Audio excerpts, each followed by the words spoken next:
Mare? O pare, tanghaling tapat palakad-lakad ka. Pwede ba kitang maistorbo saglit?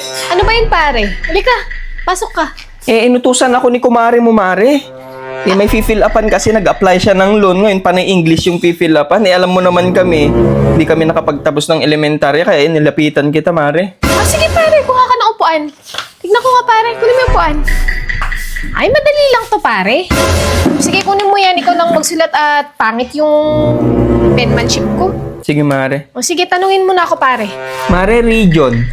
Region, yan yung tinatanong kung Catholic ba kayo, o born again, o iglesia. Catholic, Mare. O, isulat mo dyan. Dali lang yan pare. Ganito yung spelling niya, Mare. Oo, tama yan pare. Extension, Mare. Extension, tinatanong yung mga extension nyo sa bahay kung ilan ba. Ay, 7, Mare. O, isulat mo 7. Street, Mare. Street, tinatanong kung street ba yung buhok ni Mare o kulot. Ay, kulot, Mare. Ay, lagay mo kulot. Dependence, Mare.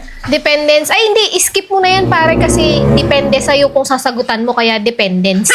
Ay. Tin number, Mare. Tin number, isulat mo 11. 11? Oo, kasi ang susunod sa tin, 11. Ganun. Tin 11. Citizenship, Mare. Citizenship, senior. Senior? Oo. Senior. Tama ba ito, Mare? Oo, tama, pare. Labor, Mare. Ay, tinatanong kung nung nanganak si Mare kung normal ba o CS nung nag-labor. Ay, normal, Mare. Oo, sulat mo normal. Ma-approve na kayo dyan, pare. Hahatian nyo ba ako dyan, pare? Mare, huwag ka mag-alala. Basta ma-fill upan lang to ng maayos.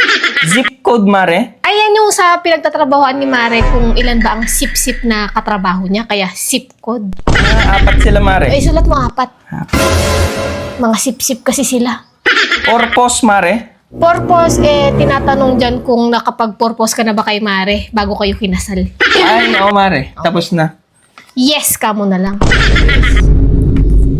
Yung sex, Mare. Ay, tinatanong kung kailan ang huling sex nyo ni Mare. Kagabi, Mare. Ay, sulat mo last night. Last night. Yun lang naman, Mare. Uy, lang pala pare. Sigurado ma-approve yan, pare. Sige, Mare. Salamat, ha? Pare, yung hati ko dyan ha, pag Oo, na-approve yung loan nyo ha. Oo, wag ka mag-alala. Salamat, Mare. Sige pare, walang anuman. English major ako eh.